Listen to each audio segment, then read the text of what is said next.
I don't want you to talk loudly. Shut up and talk. Exactly. Be quiet and talk. Both of you are dumb. So shh. I started recording, by the way. Like I'ma slap you. You didn't know. You have like You should- I'm sitting actually exactly opposite of Yusuff, and I could tell he's pulling this bullcrap. It's so obvious. All you have to do is pay Can't see attention anything to from my. here either. Just pay attention to my body language. It's very. From the I don't care. Yeah, this shit is sucking up. That's so annoying.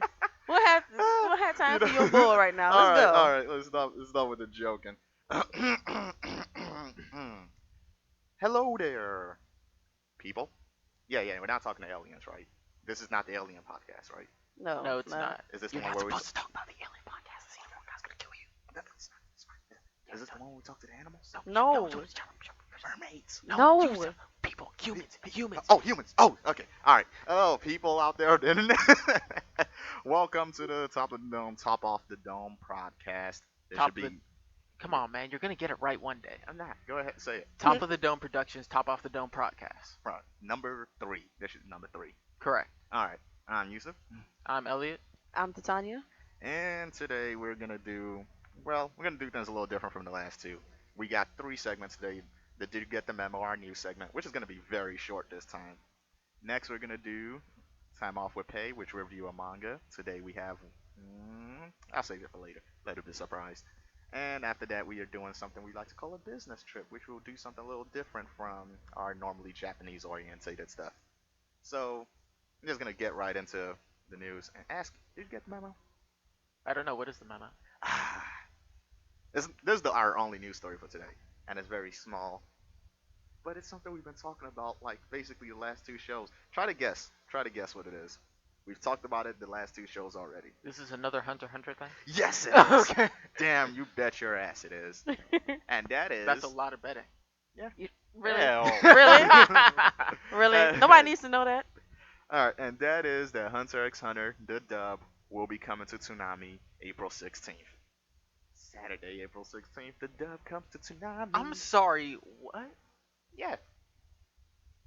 This is What- great news. Are What you is not- this confusing you? No, Get I'm excited. not. No, I don't know how to feel about this. But yes. First off, I had no idea. I knew you said Hunter x Hunter was coming to America. I did not know it would be this soon. I did not know that it wouldn't be on the Funimation channel, and I did not know it would be on Toonami. Cut. Well, Toonami's been really on their game lately, so Yeah. this isn't really that hard to believe. Yeah, like with Dimension W. As soon as it came out, it was already like on TV, on Toonami and everything. Do Yeah. people watch Dimension W? I'm a little mixed on them. I'm not really. I saw the first Dimen- episode, wasn't really my thing. Dimension W is one of them things where it's just, it's the thing where it's in the future and they have new energy. Oh, we're trying to save the world, but every time somebody tries to do something good, something bad happens. But Well, Eh. but this is great news, though. is it? I haven't even gotten word about what's happening with Samurai Jack yet, and we're pushing It's for. still coming. I mean, Toonami has a lot on its plate with its Fully Cooley, Samurai Jack. I was gonna say Young Justice. That's Netflix. Netflix is doing that. But yeah, man, Hunter x Hunter. And actually, you are right about the time frame because we just talked about this It was just last week that we had announced the DVDs were coming, and now it's like the whole show is gonna be aired on Toonami, like April 16th, which is like 2 weeks from now. Yeah, it's weird. It's just odd. Nah, it's a good. It's happening very fast. It's great news. Though Toonami does that thing where it always cuts out the opening. Ah. Well, it's the same opening. You can hear the Hunter x Hunter opening anywhere. But that is basically it for the news. There was some other stuff happened, like the award ceremony, and I was like, Nah. Hero Academia is up for Best Shonen. Small stuff here and there. Alrighty then. Sorry about that. We're back in full swing, and we're gonna start right back off with the time off with pay. And Elliot, I'll let you take over from here, because this is your turn. All right. This week we'll be discussing a series that it left us too soon. Or not soon enough. Oh, you dick. That's terrible. Alright, man. Alright. Go ahead. We're talking about Takamagahara, the series that came and went. It came, it saw, it did absolutely nothing, and then it left. Well, I mean, it Pretty did. much. No, it No, did. you can't call what it did anything It didn't do really. something. Okay, I'm going to get to. Okay, let me just start off. Start with Yeah, some go ahead. background. All right. Excuse me. Takamagahara aired basically in the Shonen Jump Alpha, and it was written by Kawai Juzo. It aired from. It's so sad to say. It aired from July of 2012 to November of Whoa. 2012. Gonna have to stop. You said aired or did it run? Run. I Yeah. apologize. What do you mean you wouldn't air Well, it? Yeah, I'm It sorry. wasn't an anime. It's a manga. Right. Apparently he can't tell the difference I'll sometimes. be quiet. It It ran was from. that bad. Yeah, it ran. That's terrible. Shut up. It ran from July to November of 2012. It had 2 volumes, 17 chapters in total. Yeah. And it sucked. No, it didn't. No, you can't. No, it didn't suck. Okay, it didn't suck. No, it had just great potential. Like it didn't really suck. If anything, it sucked the way that it ended. It's one of them things where Listen, people, I'm not gonna Just, lie to you. I'm not gonna deceive you. It sucked. to you, No, it sucked to you. I'm gonna give it like the quickest review of all time. 17 chapters. That's not much. The first few chapters were like what 40, not like 30 pages each, and then after that it went from the typical 18 pages. It got axed early because the audiences were like, huh, this is kind of nothing. What you mean this is kinda nothing? It's like, but I'll let him explain the basic premise of the show before we start talking about all the. You mean the hard premise of the manga? things. Yeah, manga. Sorry. See, you got him Before doing we it now start too. talking about everything that's wrong with it, and I mean everything. Damn. Okay. The series is about a man named a high school student named Yamada Yamato, who just wishes to be a mangaka when he grows up. Unfortunately, he is the middle child of a family of 5, all of whom are fighters of some sort. His oldest being an MMA fighter, the second oldest being a martial artist, the second youngest being a delinquent of some sort, and I don't know what's going on with the fifth youngest, but he's a monster. Yes, he is. He's just- brilliant. Now- He's like the king of the monsters. He is However- king. When he gets older, he'll probably run his family. However, his world turns upside down, as they say, No, Nah, no. when he through bizarre circumstances comes across his divine gift.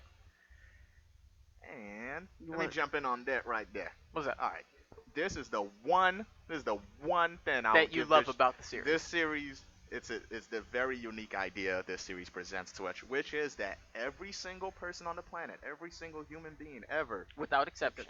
has a divine gift, and that is because all currently living human beings are somehow in some way descendant of gods. So every single human being on the planet has an ability. The only problem is They specific. can be very specific.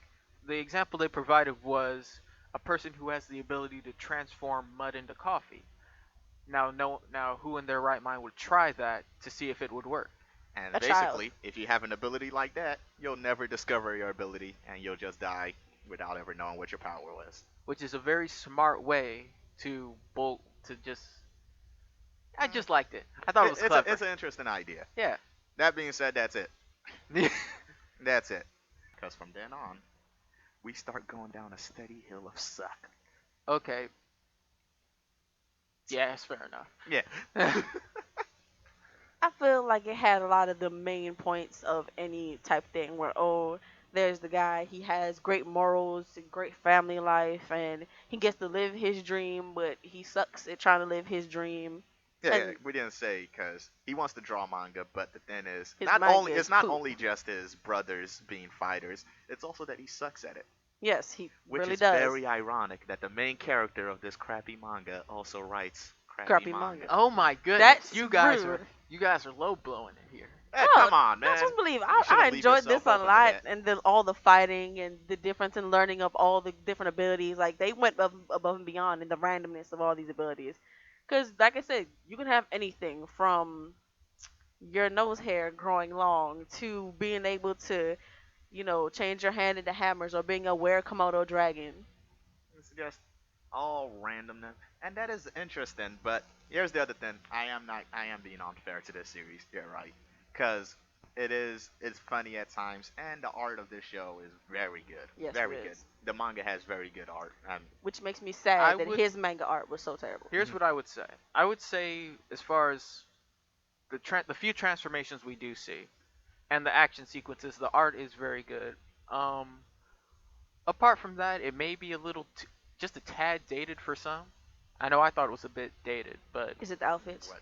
no, it's just the style of art, I would say. Yeah. Hmm? Sometimes it can be very simplistic with a lot of characters starting to look alike. Sometimes, like, we didn't talk about his childhood friend. For some reason, looks like an older version of his brother, like his youngest brother. She looks exactly like this, like You just know, that guy, Okay, like he yeah, grew up. okay. I didn't think about that. Yeah. So some just because, and then when they sort of go into their little chibi mode, they start. Yeah. Yeah, Mhm. they all Yeah, start okay. blending together really fast. Yeah. Yeah. But like when the exact opposite of that is going on, and we have fighting scenes and action scenes, then everything looks great, like amazing. It's all the individual characteristics come out, Yeah. and everything's defined so well Yeah, and Alright. precise like and the example everything. I would say, my favorite image in the series is Yatagaratsu. Like that, the three-legged crow, the way that is drawn is just Alright. that's actually pretty cool. So let's get into the characters then, and please help me with these names because I'm really struggling to remember them. First off, it's Yamato. Yamato. Yeah, I keep say- Yamato. Yeah, I keep saying Yamamoto. Yeah, that's what you want it Yamato's to be, not you that. know. It's not that hard of a name. It's not. I know, but I just hear Yamamoto so much more often. But It's the last name though, isn't it? no, Yamada's his last No, name. no. Yamamoto is the last name. Yamada is the last name. It's the Yamada family. No, I'm referring to the fact that he's calling it Yamamoto. Isn't Yamamoto a last name? It could be a Yeah, first but name then- or a last name. Yeah, I There think. ain't no rules. Yeah. But my name could be Brown Elliott. But here's the Hell. thing. Shut up. Here's the thing. So basically, like we've talked about, he wants to be a mangaka. He comes from a family of fighters who live in a dojo. They live in a dojo. And Yeah, have no it used parents. Yeah, there's For no reasons we parent. don't know. Exactly. But well, they do have the oldest brother. Yeah, right? the oldest. Yeah, He ain't which got actually nobody. raises a lot of questions because the oldest brother talks about raising Yamato. So it's like, so how long have the parents been absent? Right, like they had the kids and then they Yeah, just go because somewhere. actually that doesn't even make any sense. Because when he was talking about raising Yamato, Yamato had to been like what No, three he or was- so no, at that he was- point. no, So he the was other an two infant. brothers wouldn't have been born yet. No, he was a complete infant. Like Yeah. they instead of having a crib, he slept on manga books, like shit Yeah, like that. Complete but infant. in that flashback, the oldest brother is raising him. Right. But at that point, the other two younger brothers I'm haven't been nowhere born near yet. being born. So where the hell are the parents? I don't know. I think they gone, and then when she get pregnant, they come back, and then that's Oh. like it. Like that. That is a terrible Pretty thing. much They it, just yeah. dropping off babies. Pretty That's much. just a rude thing to say. That's what would happen. Like But, shit. Well, that's the assumption we have to make. But it's the other assumption we have to make is the father would have to be like really strong because they own a dojo. No, the other assumption we have to make is in regards to his abilities. Oh, yeah. We're gonna have to assume the hell out of that because the author never tells us. Right. All we can really assume from his abilities as his divine gift goes is that he has the ability to strengthen all powers within him. His offense, his defense, his punches, his kicks, and a guess game His of focus, his focus. and also his enemy's abilities in terms of defense. Yeah, his hair spikes up, and I'm also led to believe it has something to do with the bandages he wraps his hands in. Okay. About those bandages. So, after the first chapter where he first awakens his, first of all, he awakens his abilities for no particular reason whatsoever. That we know of. Yeah. Now that we know of, since the author never But said. Nah, I would say he Because There they awoke when he was playing baseball. Yeah, There was he was no playing trigger. baseball, and then bam, his abilities awoke. He swings a ball right out the park, and then Yeah. later on, he punches this bully out, and then immediately after that, he He ties becomes- bandages around his hand for no reason. Yeah, but Didn't here's he the tie thing the bandages though. before or after the bully? I After. think that after, for someone as unwilling to fight as he was or was supposed to be, I think he got a little too adjusted to getting into fights. Look at his Too family. quickly? It was in his It's blood not- from the get-go. That goes into his, because this Yamato guy is basically just a generic shonen hero number 3. Aside from his Damn. manga, then he doesn't have much. He's the don't disrespect my family, don't disrespect my friends. I fight for my friends. Ooh, the one where he said as long as there's somebody behind him he has to protect, he will not lose. Yeah, he's pretty. He's our Tsunayoshi Sawada, except not as enjoyable. Yeah, he's supposed to be the reluctant hero, but he does it a lot. Like he's no, a he lot was more reluctant at active. first. The time when he went through the gate into Takamagahara was the day Oh, that he just whoa, we haven't gotten there yet. Let's dial it back. We're still on this character talk. All right, next But- up is the glasses guy. I can't remember his name. Kikuchi. Kikuchi. Thank you. That was Which is- a pain. Which is our teacher or mentor, but But he mentors nobody. yeah, and he's barely in it.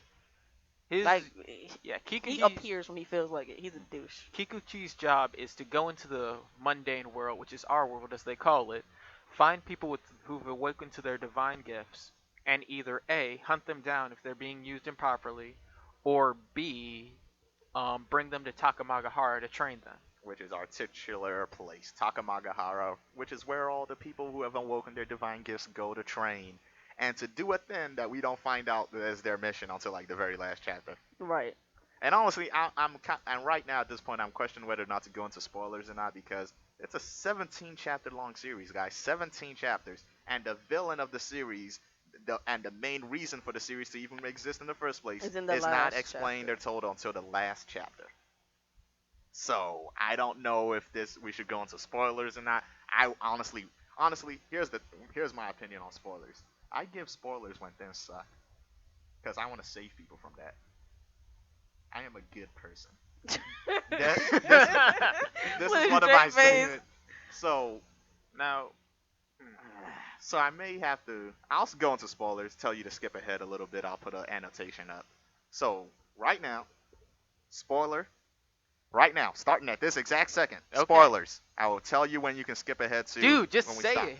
Alrighty then. So the whole point of Takamagahara is to train our heroes, these good guys on Earth that have woken their divine gift, to fight the evil Yomi. Who is Yomi? I don't know. The series doesn't know. They're bad guys.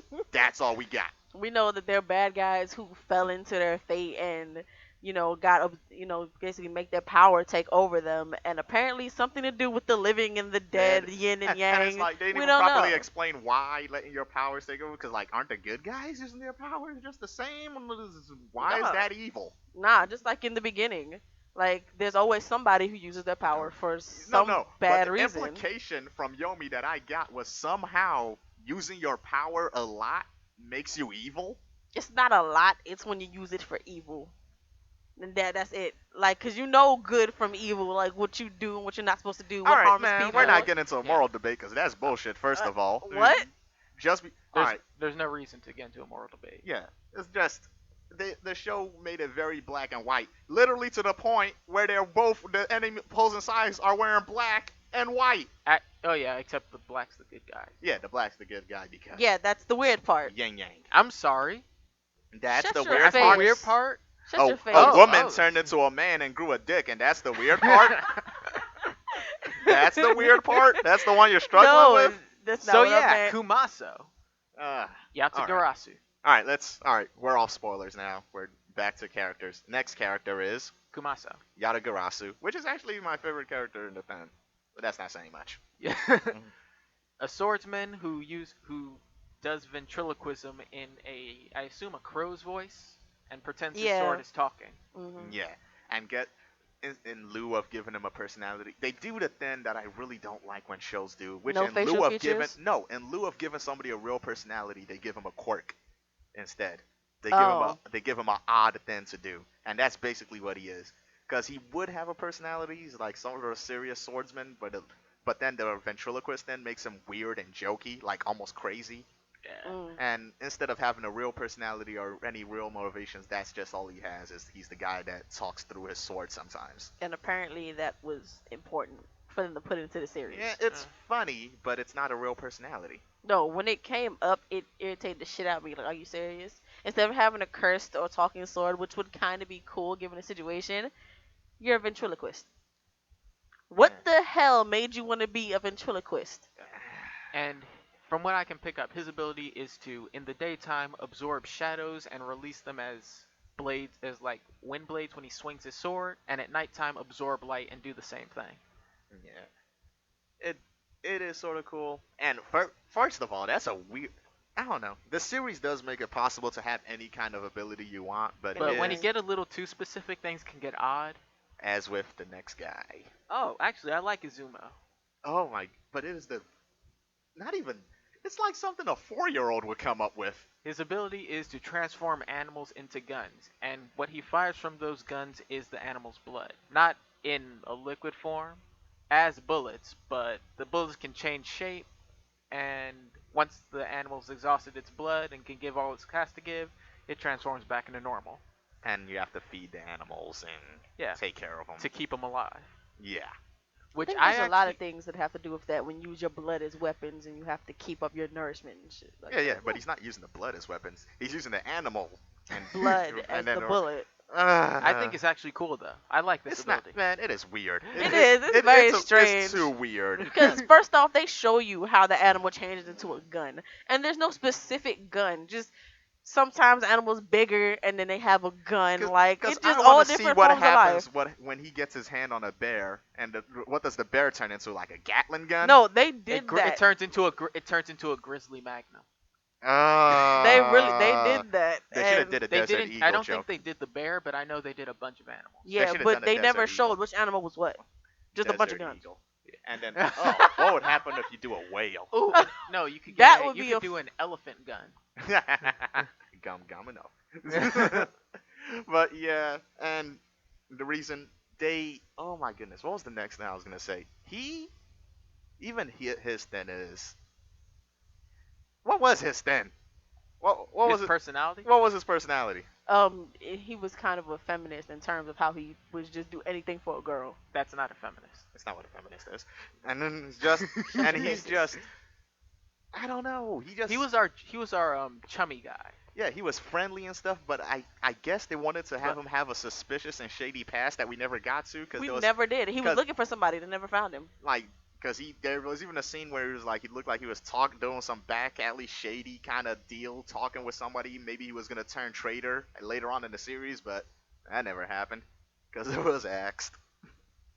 So At that those are our moment. 4 characters, and I guess we can talk about the 5th, the girl, but She was supposed She to was be the important. childhood friend. she was supposed to be important. But then again, that goes later into the last chapter, spoilers, and She was the tomboy childhood friend that She was the heartthrob tomboy childhood friend. But apparently she was supposed to be not just a tomboy, she was also supposed to be cute because other guys looked at her and blushed. It wasn't like a big thing where she walks on the hallway and everybody looks at her, but just certain other guys. she's not. I can't even remember her name.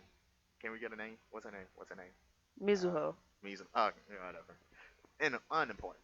Completely irrelevant. They tried to make her so important at the very last Like- moment, but Man, and that is the biggest problem with Takama-ga-hara is just It got canceled.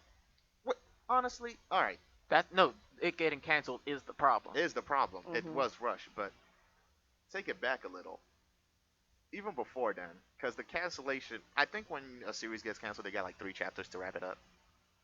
Is it 3 or 4 chapters? I don't know. They get like a very few chapters to wrap it up. Taking that into account, so let's cut out like the last, just to be 100% fair, cut out the last 4 or 5 chapters and think of the series like that. Was it really going to anywhere? Here's the thing I'm thinking though. I get what you're saying, but I thought back and I realized to myself a lot of series when they're within their first season start off a certain way and then they end up turning around in a Yeah. totally different direction. Like when you think of how Bleach started out. If No, Bleach The best example for this is always Hitman Reborn. Oh yeah, Hitman Reborn too.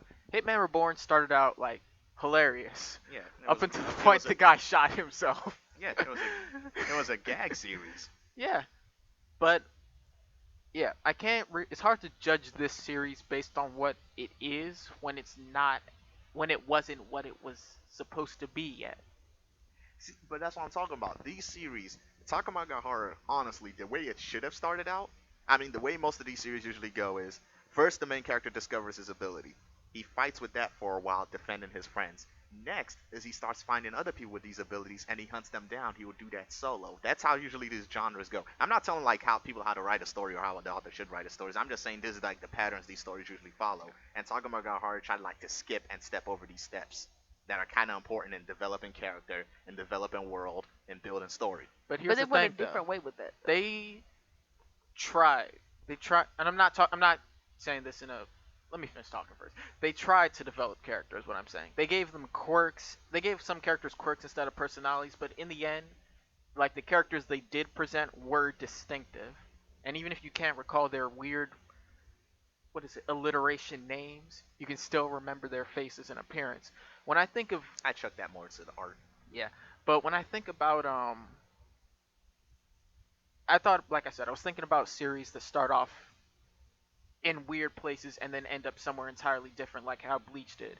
But then I thought about series who do the opposite, which find what they're talking about and stick to it. And when I think about it, the thing that came straight to mind was Fire Brigade of Flames. Ew. Yeah, and I realized, yeah, that doesn't quite work either.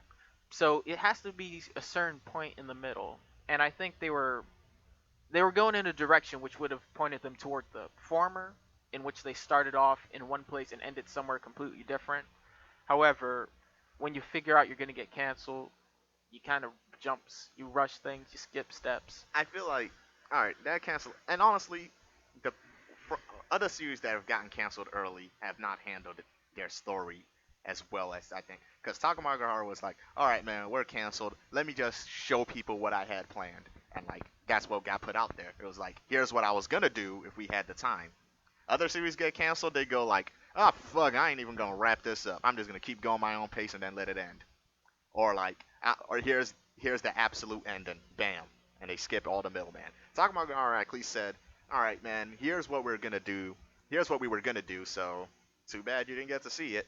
But then is what they were gonna do didn't look that interesting. What they were going to do, from what I could tell, is, well, I'm not gonna say like I know. I'm not gonna pretend that I can figure it out. But they're giving vibes of people who give into their abilities, who turn over to the Yomi side, basically. They sort of enter a sort of zombie-like state, I would say. Yeah, they're trying to say like the evil temptation within the ability, and I guess we never really got to talk philosophical because the series never got to that point. But it just didn't seem all that interesting because it seemed pretty black and white. Literally Literally black and black and white, white. Just because it's a manga.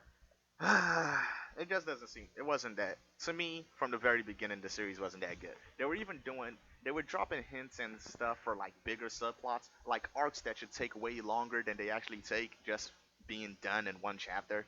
Yeah, I see what you're saying. So honestly, either the series was gonna get canceled from day one, or the author wasn't is somebody that doesn't understand what pacing is. Uh, do I have something to say about pacing when we get to our next one? Ah. But you've been awful quiet for a minute there, Titania. You got anything you want to contribute?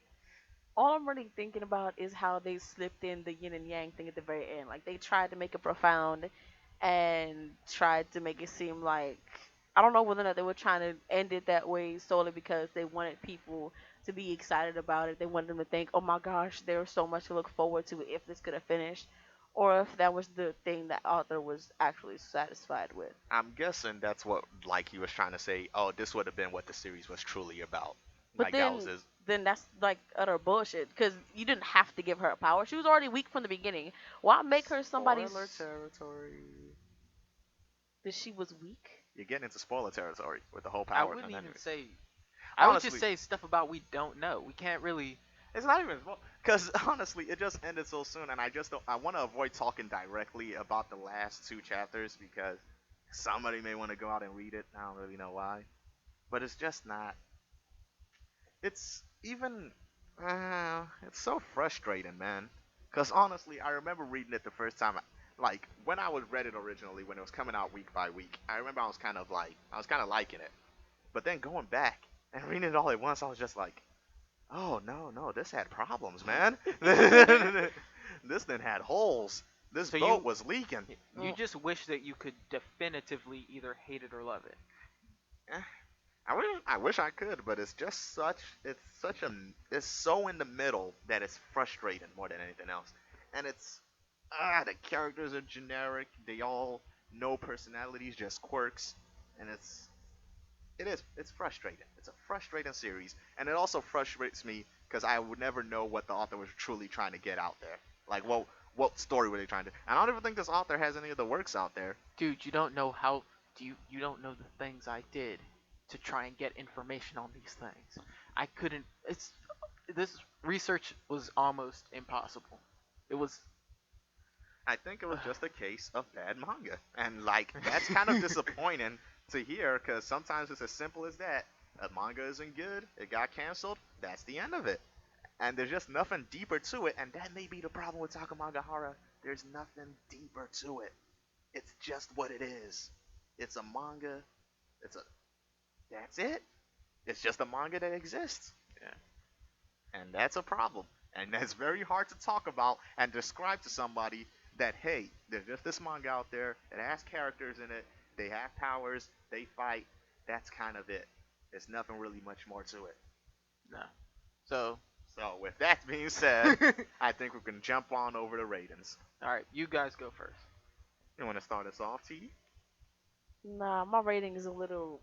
It can kind of change now because looking at it, I don't know how I didn't see it with the problem. I just enjoyed it so much that my original rating was like a 5. But looking at how much it just kind of sucked in perspective in different ways, it makes me sad. I want to give it a 3. You're going to go with 3. I'm going to go a step below that and give it a 2. It's not bad. It's just not worth anything to go and read. Because honestly, well, this comes later when we talk about recommendations, but it's not worth your time. That's the problem. It's really not worth your time to get to read it because not only was it canceled early, but it just offers nothing just offers nothing for you. You read it, you'll probably forget about it, or you'll become upset with yourself that you spent time reading it instead of reading something else. So I'd give it a 2. All right. Now, my initial thought was, all right, how do I go about doing this? Because, like I said, this is a series that we don't have much to go on. Like I said, probably one of the few series that I have like so little to go on. But I would have to give this a 4. What? No, here's the thing. It would be a 3, but I do find the characters interesting. I find the powers exciting. Like you said, the fights, the art style is very impressive. And it's just 17 chapters. If you read manga regularly, you could probably finish this in a day. Yeah. So it's not harmful to you. It wouldn't bother you too much. If we did decimal scores, which I'm happy we don't. Yeah.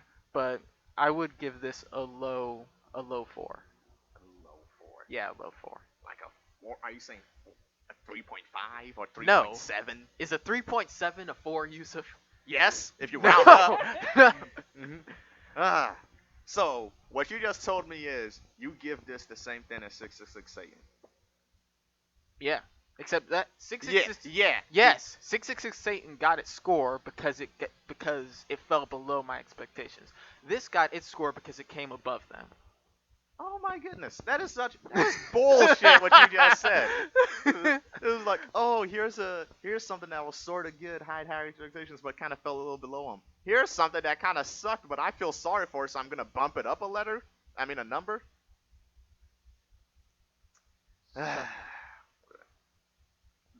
But Yeah. So, yeah, I'm gonna. Oh, another little interruption. You want to sign off real quick, saying you gotta go early? yeah. Okay. Well, but this is the end for me for today's podcast, so I'm gonna switch over. So this is So our Titania. mystery guest. Oh, so alright, see Titania sign off. So you gave it a 2? Give it a Yeah, 3. Yeah. No, she gave it a 3. Yeah. Alright. Alright. She gave it a 3, you gave it a 2, I gave it a 4. As you have anything to recommend? Oh yeah. Before you go, do you have a recommendation? Yes, no? Nope. Okay. Alright. Alright, so we're gonna Alright, well no, not yet, because we're not done yet. So this last player doesn't get to tag in just yet. Yeah. So Now. before we move on and get our mystery player finally gets a name. Yeah. Alright, so I do have a recommendation for the series. Yeah. It is actually The Law of Ueki. Why? Because remember when we said earlier that this world has a unique thing Oh, about how okay, I see what you're yeah. going. The Law of Ueki does like very similar, having unique abilities. Because the main character of Law of Ueki, his ability is to turn trash into trees. Right. And then we go along that angle, and like there's just everybody in that show has a unique ability. It's not that the whole world has powers, but that world. So if you're looking for a series with the interest and premise of powers and abilities, Law of Ueki is definitely a go. It's a little longer. It even has a sequel series, Law of Ueki Plus. So it's a bit more of a commitment, but it's far more enjoyable. And the characters have personalities outside of quirks. Right.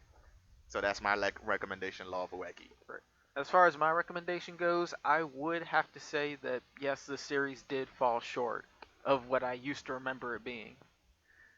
But for what it is, I do know there are some actually very good. Yeah, but I do remember there are actually some very good unfinished series out there, which is why I'm going to recommend something that you guys know I hype to high heaven, Omagadoki Zoo. Uh, what? But that's so unrelated. It's another uncompleted series, and it's by the creator of Hero Academy. So, True. All right. So that being said, the Takamagahara gets a two, gets a 2, a 3, and a 4, which is it escalated a little. But I would say, oh, let's do averages. Probably a no, that's a pain. yeah, no. But so it's 17 chapters. I say it's sort of a waste of time, but it's a very small waste of time because you can probably knock it out in a day, depending on how well quickly you read. It's I mean, if those 2-hour naps are super important to your day, then you may want to skip this. But yeah, yeah. Honestly, I it's say if you harmless. pick up the first 3 chapters, already read those, you'll be able to tell whether or not this is your thing or not. Yeah. So after this, normally we are supposed to have a quiz, but We have nothing to go on. yeah, I left the quiz up to Elliott here, and he Yes, I did suggest we review Takamagahara, but what is there to quiz on? was there the quiz on. How many chapters did Takamagahara have? You really want to answer? Well, 17. Oh, I was about to say, did you not know for a second? Yes, I knew. I did research on this thing. Oh, okay. All right then. You know It's what? like- it's Actually, I do have a quick question off the top of my head. How many gods are referenced in the series? Let me think here. Okay. And try to name a few of them. Izanami, Izanagi, Yatagarasu. Wait, does Yatagarasu count as a god? Sort of. Okay. Divine deities, entities. Alright, there was the Magatama. There was the Ame no Murakumo. Yeah, I think that's about it. Well, you actually need a little bit more than that. And you see how easy it is to come up with a quiz? See how easy it is to come up with a quiz? Okay. That was like, what, the 4th interruption today? Or the 5th? I don't know. We're having a lot of interruptions. It's all good. It's all good, because now we have our 4th individual here. Go ahead. What is wrong with you? Alright, hold on. Alright, just calm down. How's everybody doing? This is John, I'm back here. Back here, though he was never here before. First time back here. Correct.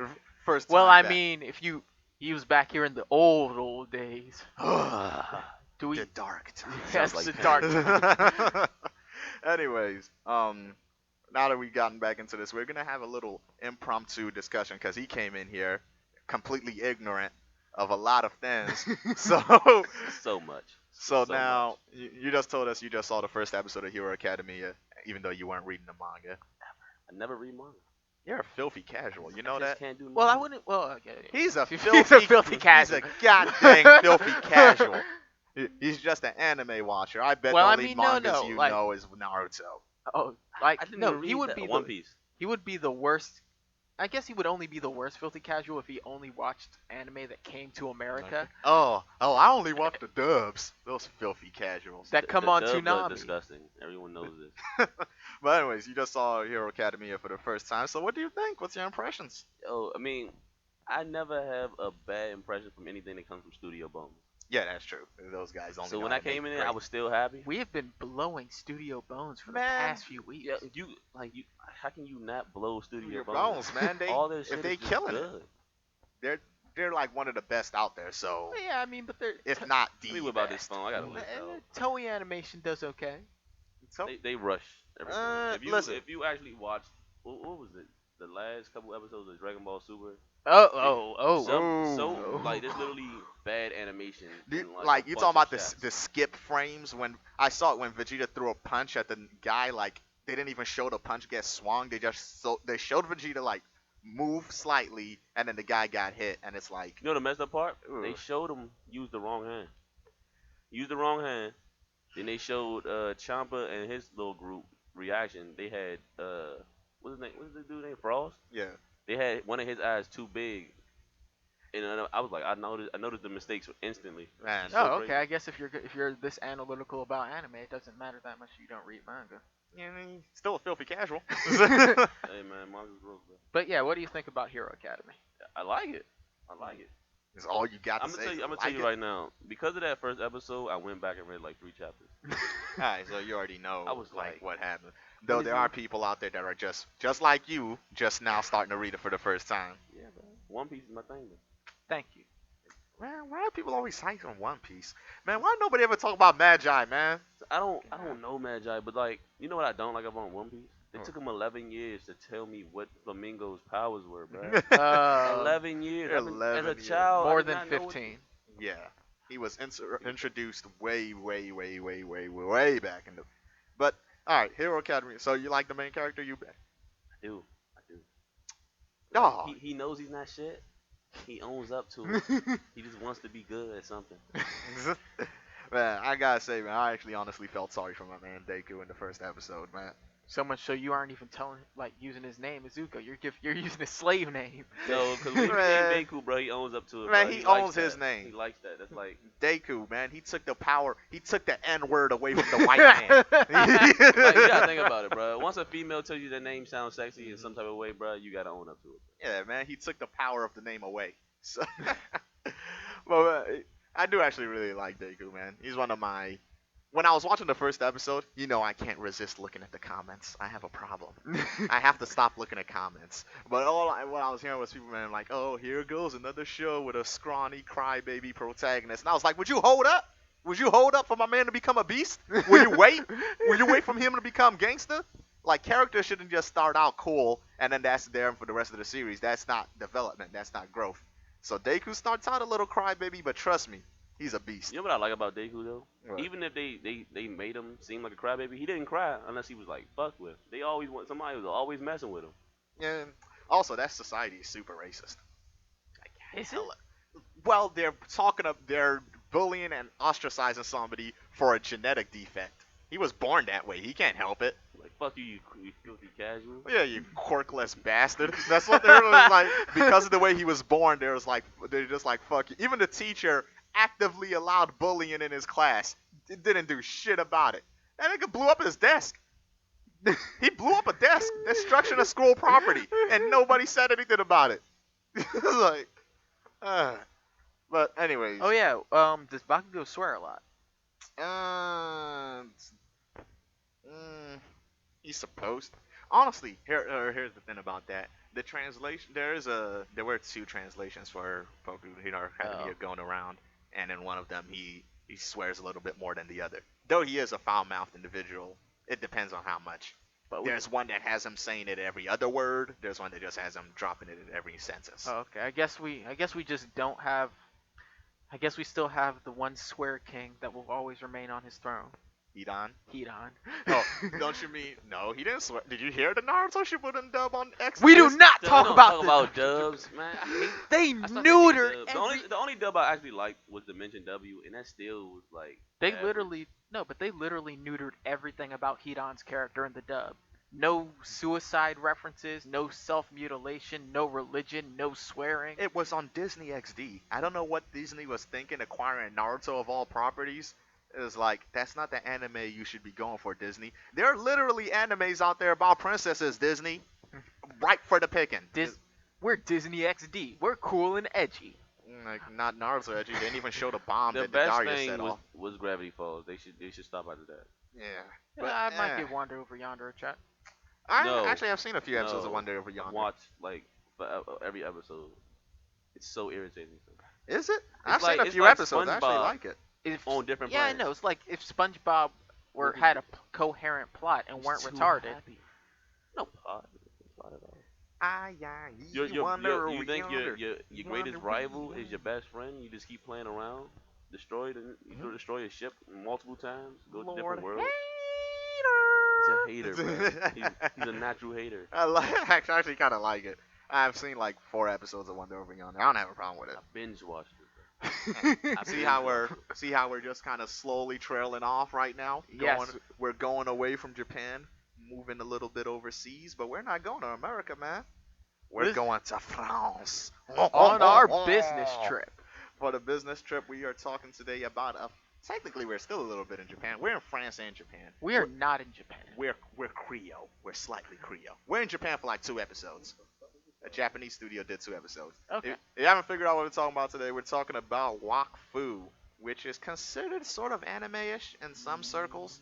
In some circles. It's in the same vein as Avatar, I thought it was a child cartoon at first. Legend of Korra, and Was Depends on the BTL. form you go on. yeah. Okay. So some people consider Wakfu an anime. All right. And you got some background for people. All right.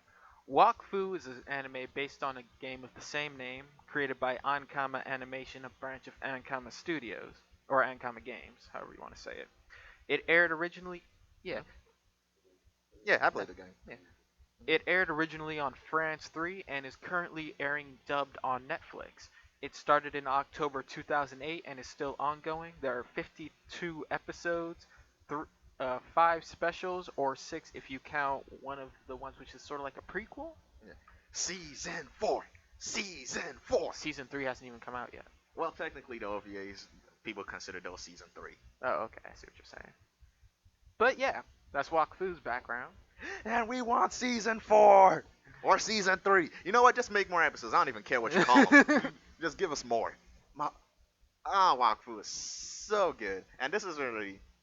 Normally, this isn't as structured as I'd like to make it be. Because I'm just going to spend like the rest of this podcast just talking how much I love Wakfu. Kind of have nothing else to talk about. So let's go.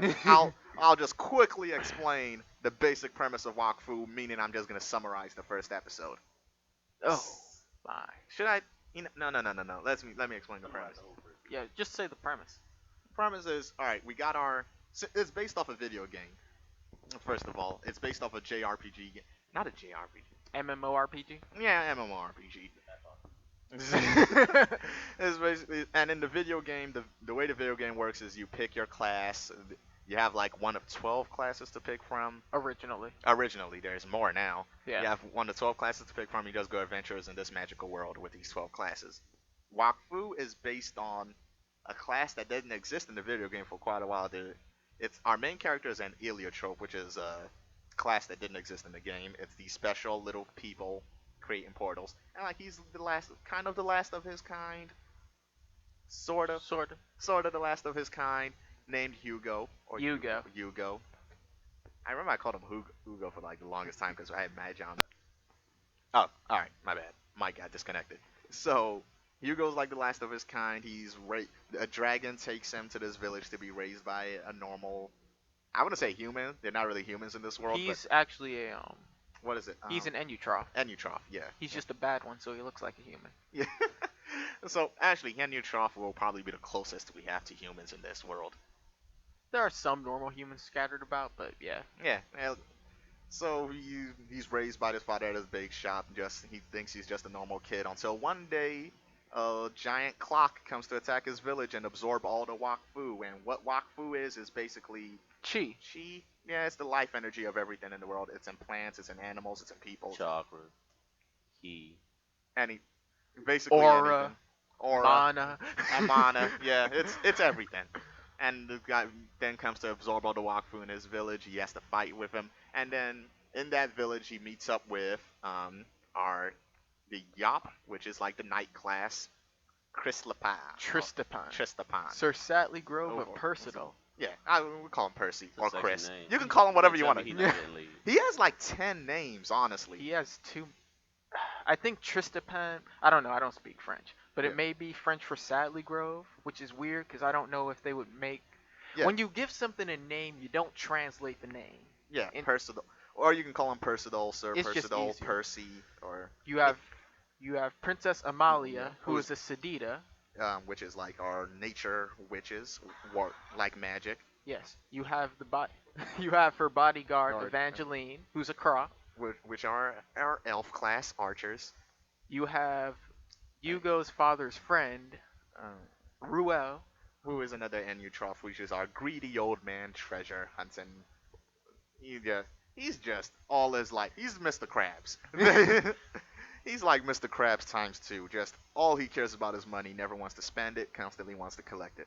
I never Okay. got characters like that because what do they plan on doing with it at the end?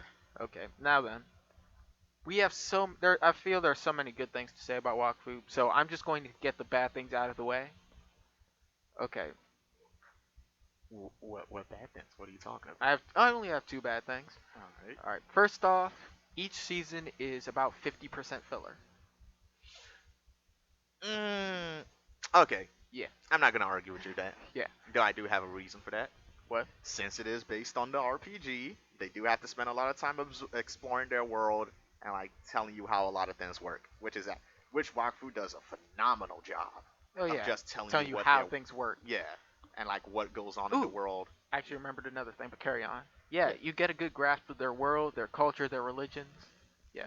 Yeah, that's what I'm saying. And what's your next bad point? My next bad point is the pacing of the episodes. Some episodes are worse than others when it comes to pacing and time management. Yeah. My last problem would be, I guess it wouldn't be a problem, but the show skews young. Like, it skews young enough that Chris Hansen would come into your house and ask you what you're doing watching it. Okay. You can't say it skews that young because there's a lot of adult humor, and I'm guessing this is a cultural difference in what the French feel it's okay to show their children compared to what Americans feel is okay to show their children. Because there are a lot of references, there are not a lot of sexual references, but it's just not a thing they shy away from. It's France. Eh, It's like they're literally sex. It's yeah, not Spain. they just drop it in casually. Yeah. And so it's not. I think we're gonna forget. Yeah, I don't think they think you're gonna forget. They just don't care. Because, like I said, it may be a cultural difference. Because I don't know much about French culture, aside from their baguettes and wine, which I'm pretty sure is super outdated. So there's just like they just at times their language can be a little bit more. No, their language is pretty tamed, but they just sometimes more sexual, I guess, than you would expect over a kid show. Literally the language of love. Love nature. True. Fuck that. Sexual innuendos every day. So, aside from that, what was the other bad? Do you have any other bad points? No. Exactly. Yeah. Because the rest of the series is amazing. Don't worry about what America Every- likes. America's terrible. Don't worry about it. Ooh, excuse me. I was about to. Good thing I coughed. I almost stopped myself from lying. A bulk of the characters are super interesting. I was about to say all of them, but no. No. We can't say all of them. Yeah. Most of them are very interesting. My man's Chris Lacrosse. Oh! Chris Lacrosse is one of the greatest side characters of all time. And don't you ever forget it. Like, there needs to be an award for, like, side characters, because I should make someday down the line, we're going to do a top 10 list for side characters, and Chris Lacrosse is definitely going to be on that list. Krillin gonna be on that list too. No. No. But oh my goodness, Chris Lacrosse is a Sacrier, which is a Like a berserker a class? berserker class capable of manipulating their blood. They like things. However, he's not a fighter character. He's an athlete. That's all he's interested in is being a great athlete and impressing his fans or his public. His public. And I love how much of a showman he is. Yeah. It's like, when he first shows up, you think he's like this typical, like, bully or sports jock. No, he's just so devoted to his craft and to his fans that it is amazing. What was that anime you were talking about where the characters are athletes but their opponents aren't bad guys? Big Wind Up. Yeah. Big Wind Up does that pretty well. But yeah, at first when he shows up, he is kind of bullying. But then when you find he's not doing it because he's a showman. He's not bullying people because he hates them or nothing. He's doing it because that's what the fans love. Yes, he doesn't even in the beginning of their game. He's winning. He's beating Yugo and his friend. Yugo and his friends. Yeah. You almost got me saying Yugo. Yeah. But when he figures out things are going too easy, he's like, no, screw that. We're gonna take this show on. They're gonna make this go on longer and make my fans appreciate it. Because my fans like to see me, and they don't like to see me just completely dominate an opponent without any effort put in. They want to see me like work and win this game. And he purposely manipulates the game to where he gets to show off. And even when they start making a comeback, he's not mad about it. When he sees how the audience reacts, he's like, yeah, this is the game that they want. And that's why Chris Lacrosse is like one of my favorite characters in the show, probably on my top 10 list in characters in the show. And wow, I'm telling you, Wakfu has a extensive cast. I mean, Oh yeah. every episode we get, every episode we get like two or three side characters in that one episode. Yeah, not all of them are memorable. Not all of them you're gonna like, But but they're all they have something there for you, and you're gonna have favorites from each individual.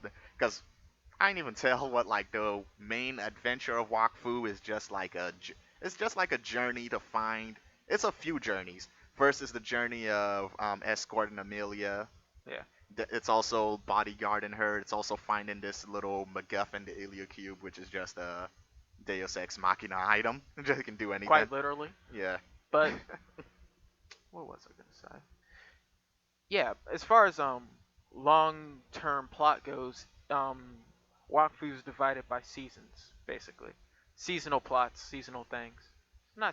Not a problem. Yeah, the first season we have our aside from the escort, the overarching plot of the first season is the enemy, this main enemy named Nox, who is a Zeller, which are these time magicians, Yes. and he's just going around the world collecting Wakfu, trying to power the Elliott Cube in order to pull off a time travel. The second season we have Hold on. When I came in and see that season, that shit was sexy, bro. I feel what like, the Elliott Cube? yeah, Yeah, I I'm not like gonna that fight, man. like. We're not gonna tell you what Nox is up to, but Yeah, you gotta oh watch my It goodness, is amazing. binge watch the first season. Oh my! All right, before I even move on, I want to say the spoiler so bad because it's Don't. one of my favorite. It's one of my favorite like endings. Like it creates one of the, why Nox is like, oh my goodness, I want to say it so bad, dude, because it's just so it's just so good. Like, fuck it, we're doing it, we're doing it. Okay. Skip Alright. ahead 5 minutes. Skip it. I'll put in the annotation up again. Please watch for the annotation because this is really good. Honestly, guys, I advise you to skip it. If you haven't seen Wakfu, I advise you to skip what I'm about to say because it's a really good backstory. So good. If So I'm you gonna don't stop. care and think you might care, then just keep listening, cause this. Like honestly, if you think, even if you think a little bit like, that sounds, go watch it. But all right, here we go. So Nox's plan throughout the series, he's collecting Wakfu from the world to power the Elliott Cube in order to power his time machine. His plan is to go back. What's the exact amount of time? 200 years. 200 years. 200 years to go save his family. Here's what happened. 200 years ago, and you'll find this by watching the special Nox-A-Million. Nox was living with his family and their pet dog, Cheetah. Tiger. Yeah. Mhm. But and he came across the Elliott Cube. And Nox was an inventor. He was a bad Zellor. He didn't have the ability to manipulate a time or anything. So he started working on the Elliott Cube, but then he started realizing he was missing sleep. He wasn't eating, and he didn't even notice it. And as time went on, he got addicted to his work, and his wife and children left him. While he's gone, while his wife and children are gone, he continues working, and his landlord comes and talks to him and says that there was a terrible storm and your family's gone. And Nox, furious, dedicates the next 200 years to traveling around the world, stealing as much Wakfu as he can from anywhere that he can, so that he can power a time machine to go back and stop himself from letting his family die. And here's the beauty of Nox's plan as far as villains go. His plan is to he's stealing Wakfu is no like easy thing. It kills people. When you take Wakfu from them, you're killing them. And like you're also damaging like nature irreversibly. In fact, that led to straight up genocide Yeah, of the Sedita the people. He like straight up murdered genocide people. But here's why Nox is not a bad guy. His plan is to go back in time. So in his head, no matter how much damage he causes, no matter how much death, it's completely erased once he succeeds. Because if he stops himself from doing that, all of his actions become null. This is why Nox is so determined and like why he doesn't care about what he does. But here is where Can I ask you Wakfu Can I ask kicks. you something? What? Was he the cause of the storm? Was he the call? No, no, no, no, no, No, no, no, no, Good. no, no, no. It's a lot more tragic than that. Yeah. Here's where Wakfu completely kicks the villain in the nuts. Nox, despite all the plans going on, he succeeds in his plan. He goes back in time. He a whole 20 20 minutes. All the Oh. 200 years worth of Wakfu is enough to go back in time 20 20 minutes. It's like the greatest kick in the nuts It was ever. like his plan worked, Oh, but it just was never going to actually work. Yeah, like as soon as he went back, his like that 20 minutes, like the genocide was over. Yeah. His machine broke down, and he just couldn't. Like he was destroyed. he just Like done. he had a mental breakdown. He was like 200 years worth of work, all that death, all that destruction for 20 minutes, which was just enough time for all the damage he did to our heroes to be undone, but not enough time for all the damage he's done to the world. Like not enough time to save his family. Nothing. And it was just some of the saddest that I've ever seen in like an anime to see Yeah, this and he villain. wasn't. He was. What was it?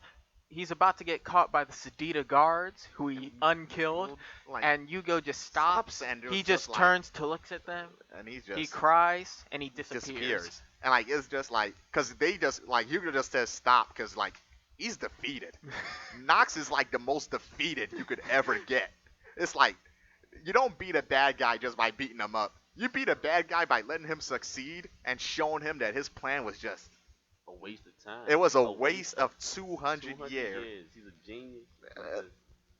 I felt oh, felt man. so bad for him because he was just like defeated. Like he was just on his knees, just looking around all the destruction he's caused, and just like it was for nothing. It was all for nothing. And like he disappears, and even like if you stay around for like the extra credits after they do the season wrap up, all you see is like his body is faded away to dust, and like all that's left is a bag of bandages and his mask. So Nox dies, accomplishing nothing. And it is one of the most tragic villain stories I've ever seen. Should we put the annotation to get back in like here? Yeah. And yeah, let me let some time roll by and say, yeah, here's where I'll put the annotation in. This is a message to myself. Yusuff, put the annotation in here. Alright. So then we're done with the small and now You know what's crazy though? What? I've seen an anime that's kind of like that. It's like don't say the spoiler. I'm not. The villain was basically just going off of a thought, and once he realized something had happened, he was like done. But yeah, that's And, like his body and his man had already died. when it comes to the overarching plots, Wakfu's phenomenal at storytelling. Like it is just, and even has like the little touches too. Just, like I said, we just like geeked out about Chris Lacrosse, and like that story had nothing to really do with anything. They just went to this village to go play a game, and then we saw this amazing character there, just happened to be there. Wait, so who No. made Wakfu? It's this French company. You know, that's actually an interesting story in itself, because like I don't think they even like sought out to make this like great anime. It was like it was just part of their video game franchise. I think it was more marketing for their game than anything else, and it just and then it just ended up shining really brightly. You might have to start Quite- playing that game. I might. Yeah, quite try it frankly, out. if I'm ever gonna play Wakfu, it would need an update, like a graphics update, Nah, animation it's, update. Bad. It's a simplistic RPG game. I played it a little bit. I got wrecked like a while, man. I'm not gonna lie. I kind of suck at RPGs, and it's just especially MMOs. Is like I got wrecked after a while. The game is a little bit harder than your typical RPG, but like I said, man, Wakfu. But that's the other thing, because the game has been around for so long. We didn't even talk about the world of Wakfu itself. Is actually very interesting. It has a deep history because before there was Wakfu, there was Dofus, and what Dofus is it's like 1,000 years before Wakfu. Yeah, what you want to get into? Okay, all right. There's a thing. Wakfu has a spin-off or sister series called Dofus, and the Dofus, more specifically, the Treasures of Kirabin, which takes place 1,000 years before the events of Wakfu, and it has Okay, we're gonna have to get into awesome characters in a minute. yeah. Carry on with what you were saying. Yeah, Dofus is basically in the world of Wakfu. There was a balance. Their world is called the World of 12 because there's these 12 clans in this world that basically are just like the 12 types of people, the classes, and it's the World of 12. And like I guess 1,000 years ago, when it was more about the Dofus, which are dragon eggs, which are like this great source of power, an incident occurred in which the terrible monster Ogrest Destroyed the world. basically flooded the world, and that's what led to the world of Wakfu, which is a little bit different. But yeah, we can get into awesome characters. That's just backstory. The Treasures of Kiribati is just about this Ekaflip, which is like this race of cats. Raising one of the most awesome characters in the series. Who is able to transcend both series, meaning he lives over 1,000 years? Joris. He is from Dofus, but he is also in Wakfu, meaning he I is thought I over ended up the French. Joris. He is over 1,000 years old. There's a reason, and I won't say it. Yeah. Because But honestly, Let them watch it. honestly, if you when you go into the OVAs and start learning the reason for these stuff, it's a little confusing, but it's actually really cool. yeah, but Joris is Master Joris, Meister Joris. Well, he's Master Joris in Wakfu. In Dofus, he's still a kid. He's an apprentice. He's a kid. yeah, And even when he's a kid, man, Joris is a cool kid. He's basically been adopted by Carabine, who is he's this old adventurer, and like Carabine, like he's his master slash father, sort of like his caretaker, and he just tells him these stories of these adventures he used to go on. Which honestly, all right, let me tell you a funny story. The first episode of Treasures of Carabine I ever actually saw was the episode about Indy. oh yeah, So it was weird. So I saw, and Indy is like Carabine's rival.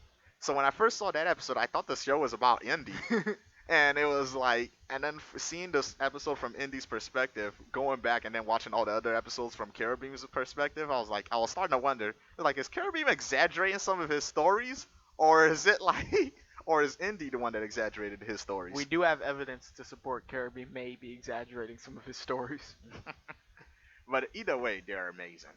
Carabine, like especially young Carabine, and sometimes these episodes get deep. Like there's a whole. Normally the stories are not connected. Treasures of Carabine was like 7 minutes long.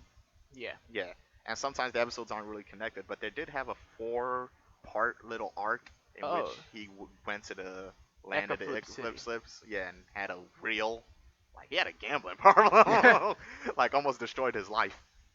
but yeah, it's I just like Wakfu so much, and I could just talk about it randomly, segmented.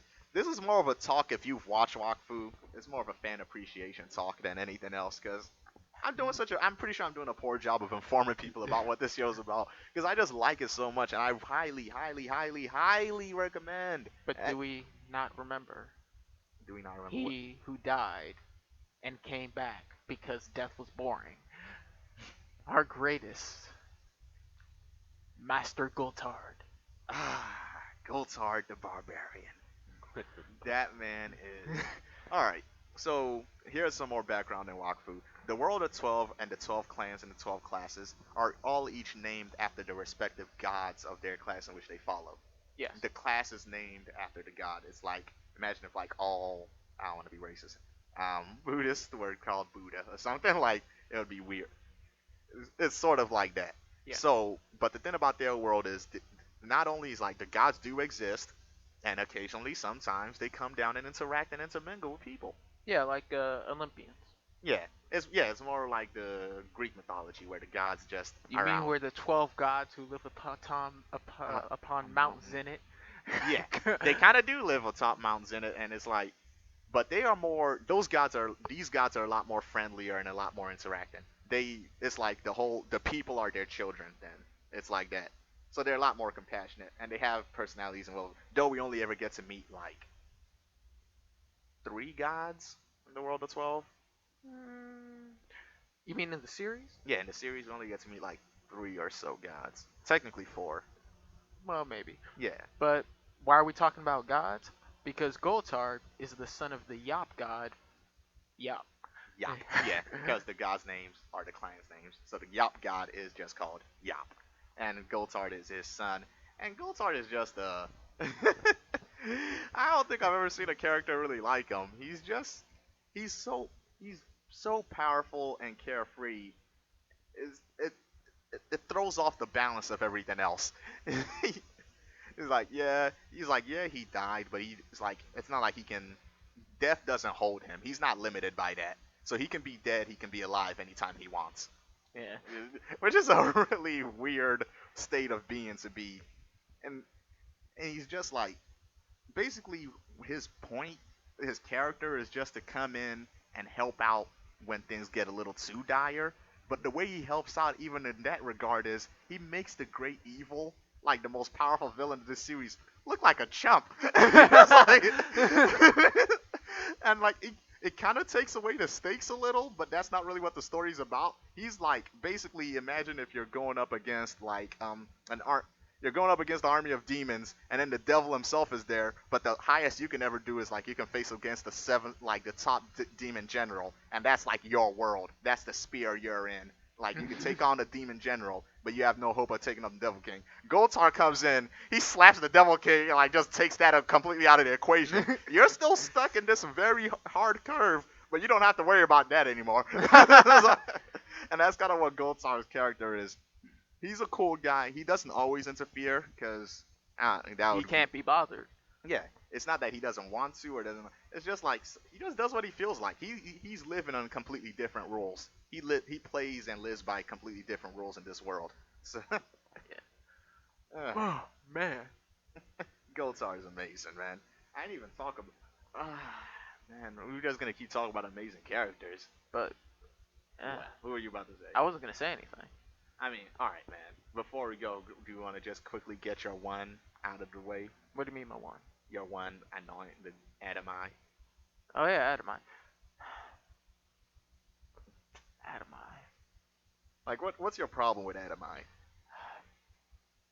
He's too serious. All right, Adamai is okay. The heliotrope people that Yugo is a part of are born in eggs, and they're born with dragon siblings. As twins. There's one heliotrope and one dragon as one, and they're born at the same time. Adamai is Hugo's dragon, his brother, basically. Yes. And they were kind of separated at birth and raised separately, and then when they meet each other later on. Yeah. So Adamai, I don't know. Adamai is just, well, he was raised alone, so I guess you can understand why he's not as friendly as his brother. Yeah. So you just don't like him? I don't know. I guess it's this when Adamai is first introduced, there's a lot to like about him. Like especially, for instance, one scene, the parts that I loved about Adamai is during his journey through the canyon when he was just fighting Nox's dog. If you remember that. Oh yeah. When when Yugo was blinded. No, not that part. I'm talking about the one where he was fighting the dog. Oh, just by himself. Yeah. Yeah. It was short. I get it. It It was was it was one of those shorter things you miss. But here's the thing: as the series progresses, you sort of see the divide that happens in series where siblings disagree over something. Which is why I want a season 4 because we never resolved. And I just thought Adamai took it too far. Adamai is okay. The thing we're talking about. But it was like a world-altering possibility. And Adamai was being a little selfish, but he also had points. It's not like he was completely wrong. Whatever, man. Let's go back to the main cast, talking about our main cast. Right. All right, let's start with Yugo. We just did him. We really didn't. We talked about what he was, but we didn't talk about Yugo himself. We talked about what he was, but not who he is. Yeah. Yugo he's a kid, basically, in this. He's young, he's one of those hopefuls, wants to go out and help, wants to find out more about himself and his people. But man, as the story progresses, Yugo gets dark, man. That kid gets a little not crazy. He gets a little tendency of evil.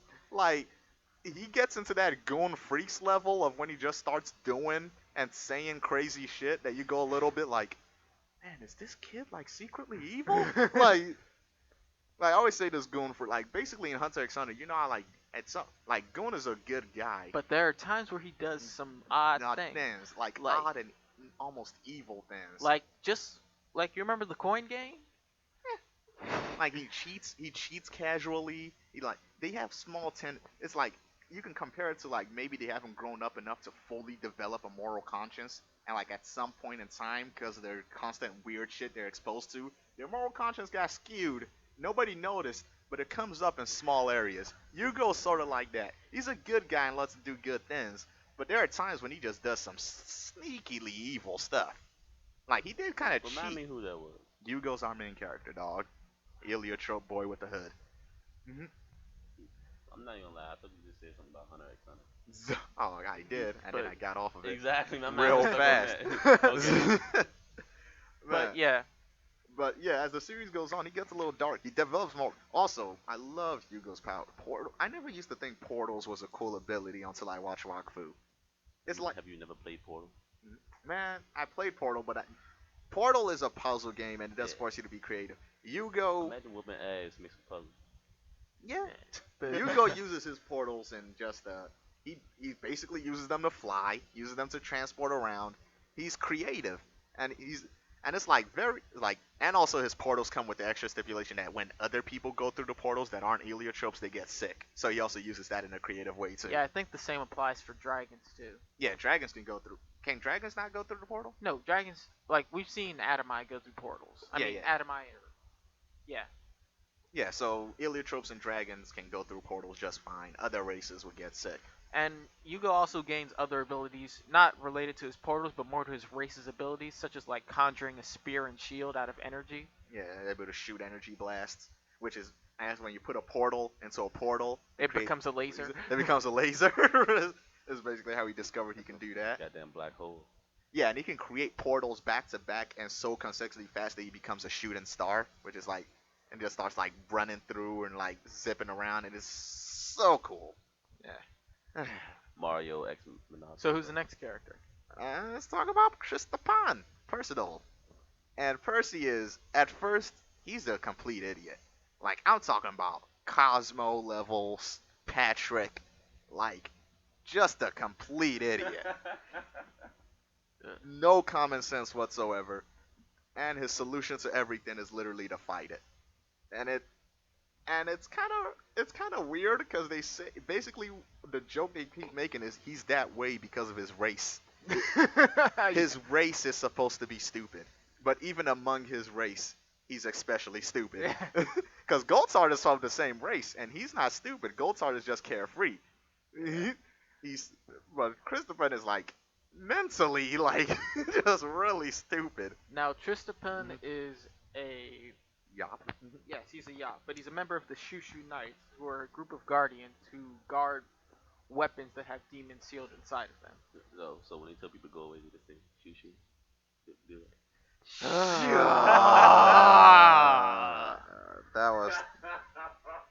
That was so dumb, dog. And he basically his sword that he carries around is Rubelex. Yes, Which is- Rubelex. Which is in a small dagger, but it can transform into a big broadsword or this magma sword. It has like two forms. Depending on, I believe, the environment in which he's standing.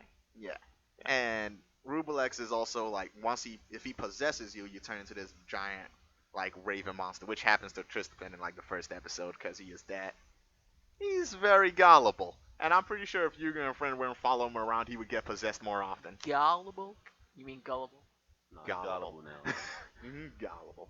Gobble gobble. So nah. And then and aside from that, he is he's showboaty, but he's heroic. And he has a line that I think is one of my favorite lines. I'm not want to spoil anything, but they're facing against danger, and what he says was, it was like they say this is dangerous. It's like, yes, isn't it great? It was like, because if we fight and win, we'll be heroes. And if we fight and die, we'll still be heroes. And I just really love that line because it kind of embodies exactly what he is. He's not doing it's for the fame, but at the same time, the fact that he doesn't care if he dies It's not. I don't. shows no, how honorable he is. Not fame, glory. Glory, yeah, it's for glory. Yeah. Like a Spartan. Yeah, Yes. yeah, like a Spartan. He Yeah. has a knight's code. He's honorable. He always helps people out. He follows the knight's code and stuff in that regard. And he will just take on any fight, no matter how obviously much stronger than him the enemy is. Remember the thing about the Demon King? Yeah. Yeah. Like, Sir Percival will try to fight somebody that is way stronger than him, Yeah. even if he has no chance of winning. Whatsoever. Yeah. And moving from Percy, we can go to his slight love interest, which is Evangeline. Yeah. Who's the most serious of the group, I suppose? The straight. She's woman. no pun intended, the straight arrow. Hey, You are both terrible today. man, you couldn't go without making it. She is the straight arrow. She basically is. She serves as the group's focus, like the big sister. She keeps everybody focused. There is a little romance with her and Sir Percy, Yeah. They even get married, shag up, and have kids at the age of 16. But hey, it's Only French. after he gets her pregnant.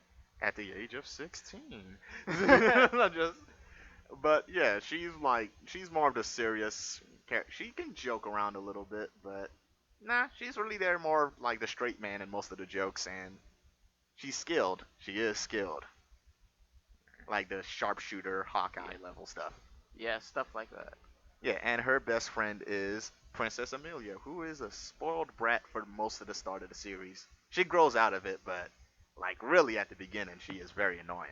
Yeah, but she goes from spoiled brat to princess obsessed with protecting her people. Yeah. Isn't that a good princess? No, but like Yeah, but she not. also like starts abandoning her friends and all that stuff, putting her kingdom ahead. She also is very like assuming about like how important her kingdom is to the. Oh yeah. It's like, man, you gotta calm down, man. Just because your kingdom in danger doesn't mean everybody else has to drop what they're doing and come focus on what your kingdom is up to. Uh, I mean, I understand being for your people, like a king's duties to the people, or like a princess duties to the people, but man, not everybody's duty is to your people. Just she does get a little out of control with that. But she does have cool abilities of manipulation of her plant life and all that stuff. Also, that little doll she has that can Voodoo turn doll. giant. Yeah. Yeah, I like that doll. It Yeah. had personality. Even the doll. Oh, I just remember the mascot. Oz. Or Az. I think it's as. Az, which is just a little bird that flies around with him. He doesn't really do anything. He's more of a mascot. Literally, he's basically the group's mascot, the Brotherhood of the Tofu. And what tofu are basically the birds, those little small birds in the series. Yeah. That's the weird thing about Wakfu. There's a lot of in humor, in jokes, in references. Yeah, like Wakfu basically takes you into their world and say, this is where you are now. We're not gonna mention anything outside of this world ever again. And like it does something that would like normally sometimes annoying, which is like it uses a lot of its own terminology. You're such a yop, which Yeah. is super racist. Yeah. But still. It's like saying you're such a black guy. It's like what? Are you using that as a negative term? But like Wakfu brings you using its own terminology, which can get annoying. Like Final Fantasy sometimes does that in a really annoying way. Cause you are a lessee. Like what the fuck is a lessee? I play way too much Final Fantasy. You didn't explain to me what a lessee was, what it did, how it worked, and you just keep using that term. So you got a book in there. You're supposed to read all the information. I'm not doing that. Wakfu is a little bit better about that because at least it goes like, this is what that then is that we're saying. It doesn't just say a word and expect you to just go, well, off to the reference pages. I don't think we've ever seen a live Gobble though. Yeah, but you can assume it's a sheep-like then. Yeah. Gabal is the game they play. Yeah. Which I thought was like goofball, but No, I thought it was boof. Oh, so much to talk about with this series. There's oh my goodness. there's so much. This could go on like literally Yes. for an Did you hour. cut ever? John, you're Ever. not doing. You don't get how this works, do you? Ever. Because you're not even talking about the Wakfu John with us, man. I'm back. No, you're not. You're not with us, dog. Man, this Because is why- y'all watch Wakfu from the jump. I was like, what is this? Watching good fights, and then that was it. All right, so yeah, Wakfu has an enormous world. There's. I'm kind of done. Yeah. You took the wind out of my sails. Yeah. That's just. This has already gone long enough, anyways. So, Yeah. You feel like rating it? there's no point in rating Wakfu. Why One of not? the best ever. Not gonna lie, because it, like reviews and story alone, I actually get this like a 10 out of 10. 10 out of 10. Yeah, We I do actually not do go up like to it. 10, buddy. We don't go to 10. We Man, go up we to are 7.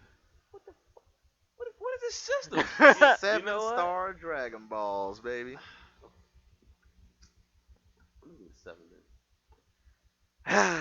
Odd numbers. Man, Yeah. you are wrong. First of all, I would never give a show a 7 just because of how personally I love it. No, I don't really watch the show, so it's not from own personal thing. Yeah. I would do. I'll say a 6 because I just can't give it a 7 because I know it's not really a 7 show, but I would. Yet. Yeah, it does need season 4. It does need a season 4. But I give it a 6 because it is good, man. Wakfu is really good, and I will rewatch it soon. I have to give it some time before my rewatch. What show would you give a perfect 7 to? Full Metal Alchemist Brotherhood. I knew you was gonna say that. Like I that's. knew it. I'm not. 'Cause We're the not way it guessing. ended That's was just the beautiful. rule. That's just a rule. Full Metal Alchemist it's just Brotherhood is a perfect. 7 series. It's perfect. Yeah, but I would have to give it. Yeah, I'd have You to better give it say a it. 5. Blasphemer. No, like it would have to be a high 5, a very high 5. Blasphemer. What the fuck is a Like I high or said, a low? it just Like, sometimes the nerd humor, the inside nerd humor gets a little frustrating, and it skews a little young. But apart from that, it's super good. It's Well, super good. we are pretty much done for today because we had this interrupt the Negro says what? What? eh? Uh-huh. Wait, wrong one. But Uh Anywho, this is Yusuff, this is Elliott. This is John. Titania's not here anymore. and we will be stepping out, leaving out, branding out, signing out. We'll get it right one day. One day.